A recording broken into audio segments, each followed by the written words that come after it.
The key to making Raku pottery is understanding the process from start to finish. Hi, Marie here from Pottery Crafters. In this video, I'm going to go over the whole process of making Raku pottery. The supplies and links are listed for you in the show notes below. With that said, let's start making some Raku pottery. I'll go through all the supplies needed first. Let's start with the clay. There are several things to look for when choosing a clay for Raku. The most important is to have a clay body with a good amount of grog or sand in it. The grog or sand will reduce the shrinkage rate and thermal shock of the clay being fired and cooled rapidly. Mid to high fire clay bodies are recommended, although some potters will use low fire clays. There are also specially made Raku clays. I've been using the Laguna Saldate 60, which is a light color, high fire clay.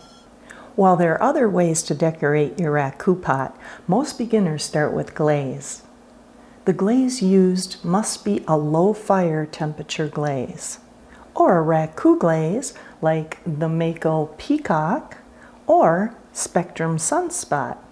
You can also get a nice crackle effect if you use a low fire clear glaze on a white or light colored clay body. Now let's look at the kiln or kilns you'll need to make Raku pottery. With many Raku processes, 2 kilns are used. The first kiln is used to bisque fire the clay. Gas or electric kilns are used for this process. The second is the Raku kiln used for firing the glazed bisqueware.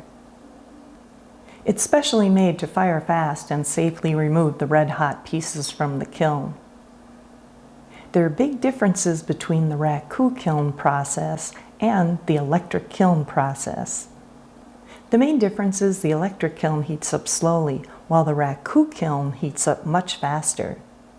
I have detailed information on the differences in the link below.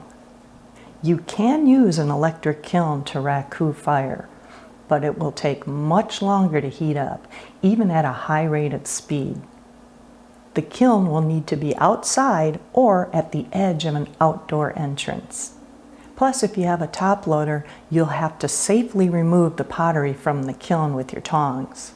So you must turn off the kiln because you don't want to touch the elements with the metal tongs. Gas kilns can also work for both bisque and Raku firing because the fuel source is the same and has the ability to reach higher temperatures to bisque fire and heat up fast for Raku firing. There's still a few differences between the gas and Raku kiln. Although you don't have electric coils to be concerned about, if your gas kiln is a top loader, you will also have to be careful getting the pottery out safely. You can also bisque fire with your Raku kiln, but keep in mind that you would have to bisque fire very slowly and the bisqueware will be more fragile if it doesn't reach at least cone 6. Now let's go over the materials you need for the Raku firing. Very long metal tongs are very important. They need to be at least 36 inches long to remove the red-hot pottery from the kiln. A pair of heat-resistant gloves, and UV protection safety glasses. Some potters will use heat-resistant sleeves for an added layer of protection. A reduction chamber. A reduction chamber is a trash can or another type of fireproof container. A small trash can or metal containers are the most popular for more control over the pottery. Unless you have a large piece of pottery, like this rabbit, then you would need a large trash can. Your container must have a fireproof cover. You'll want sand for the bottom of your reduction chamber and a combustible material. Newspapers are popular, especially for beginners, because it's easy to work with. You can also get creative and use combustibles like sawdust, dry leaves, thin branches, hay, wood chips, even dried fruit or vegetable peels. Now that you have everything you need, let's go through the whole process. Once you've chosen the clay, make sure you wedge it well and get rid of any air pockets, and the clay has the same consistency throughout. You can choose how you want to form your clay.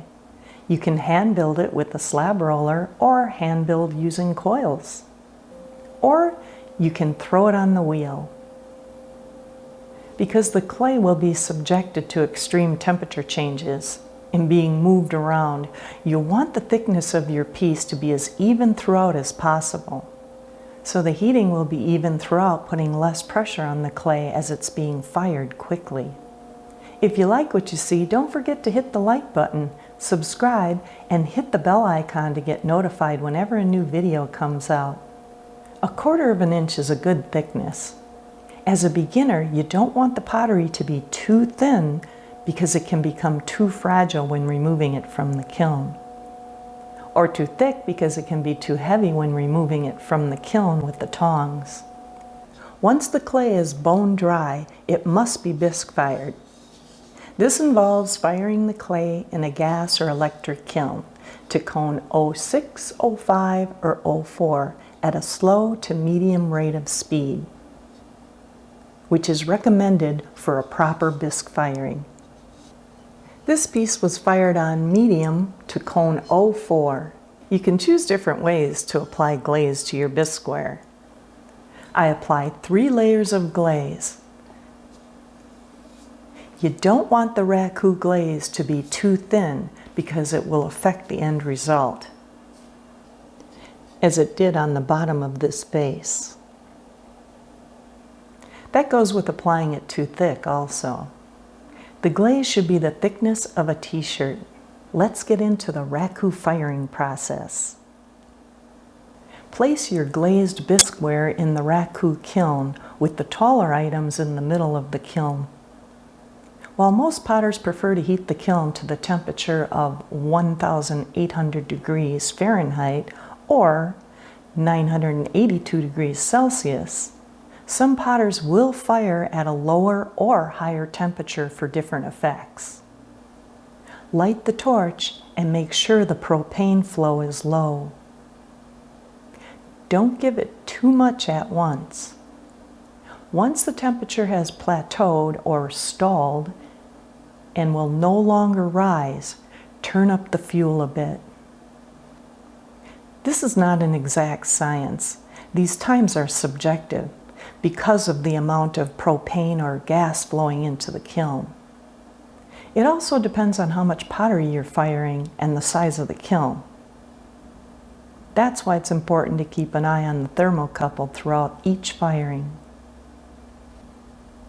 The fuel plateaued or stalled at 490 degrees Fahrenheit or 254 degrees Celsius, 7 minutes into the firing, and the fuel is turned up a bit.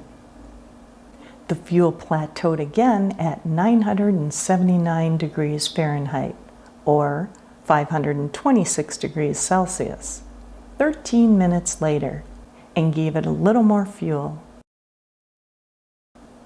Plateaued again at 1,254 degrees Fahrenheit or 678 degrees Celsius, 8 minutes later, and turn the fuel up.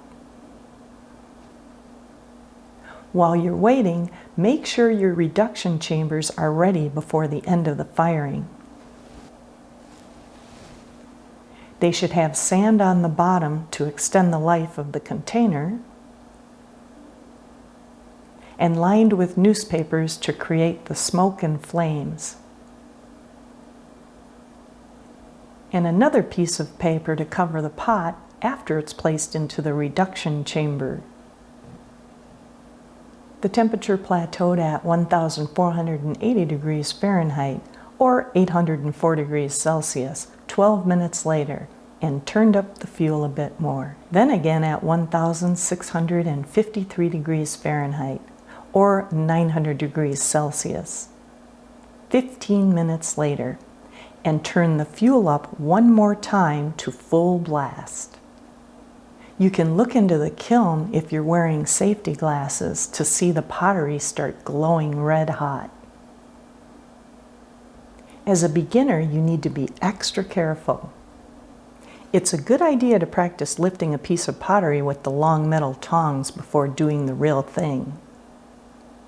14 minutes later, the thermocouple hit 1,800 degrees Fahrenheit, or 982 degrees Celsius. Remove the thermocouple, turn off the fuel supply, and open the kiln. This firing took 1 hour and 9 minutes. Lift the top or open the door of the kiln. Use caution when opening the kiln. Remember not to lean into the kiln chamber. Carefully lift the pottery piece out of the kiln with the long metal tongs. Place the red-hot pottery in the reduction chamber. Once the pottery is in the container, cover it with another piece of newspaper. Allow it to burn for at least 5 seconds or more, depending on the effect that you want to create with the pottery. I allow the combustibles to burn for at least 10 seconds. I found I don't get the effect I want if I cover it too soon. Now cover the container with the lid.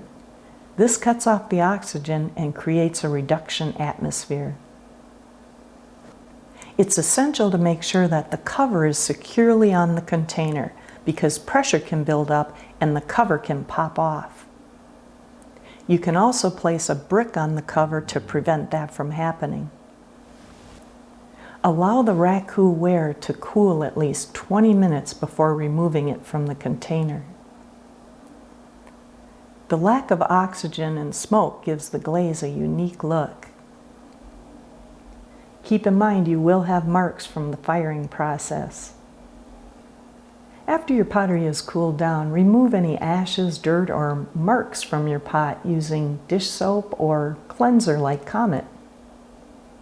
You can use a sponge with the abrasive surface on one side. Be sure not to scrub too hard, as this could damage the glaze on your piece. Once the glaze surface appears clean and the dirt is gone, rinse it off and let it dry. There you have it, the complete process for you to start making Raku pottery.